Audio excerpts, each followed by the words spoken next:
संग्राम।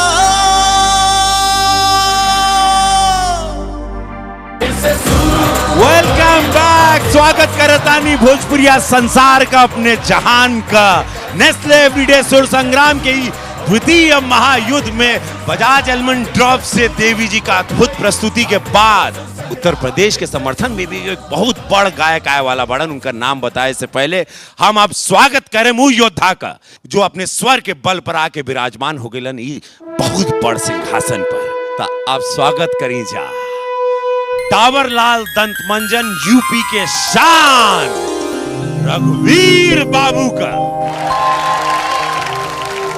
परदेसिया बलम के बिना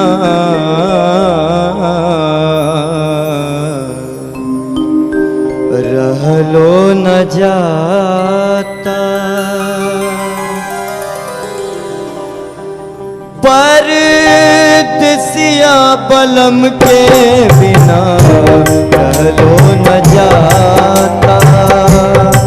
परदेसिया बलम के बिना रहलो न जाता। छोड़ के पराइल हमरा इहे बुझाता। परदेसिया बलम के बिना रहलो न जाता। परदेसिया बलम के बिना रहलो न जाता।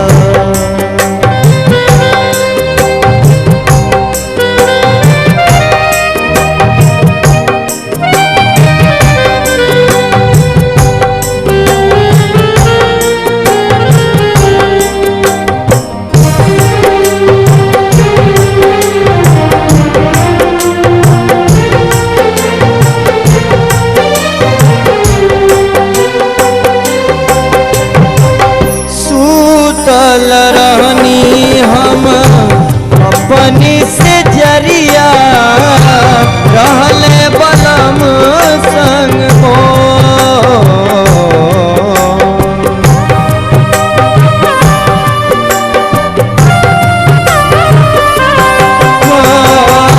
सुतल रहनी हम अपनी से जरिया रहले बलम संग हो। ना जाने कब मोरा आ गइल निंदिया, इतने में हो गइल भोर। सुतला में ना जाने भइले उ न पाता। परदेसिया बलम के बिना रहलो न जाता। परदेसिया बलम के बिना रहलो न जाता। छोड़ के पराइल हमरा इहे बुझाता। परदेसिया बलम के बिना रहलो न जाता। परदेसिया बलम के बिना रहलो न जाता। वाह वाह रे बनारसी सुरवीर बाबू रघुवीर, वाह वाह। मालिनी जी का कहे जब आज लोगों का भ्रम टूट जाने दो कि तुम देख सकते हो। चश्मा तो तुमने दुनिया को धोखा देने के लिए लगा रखा है। ये अपने आप में एक उदाहरण है मुझे लगता है। और कितना कुछ कह चुके हैं रघुवीर के लिए, क्या बोलूं। हर बार गाते हैं, हर बार चकित करते हैं, कमाल है। ये बनारसी सुरवीर जौन हवे इनकर जवाब नहीं खे।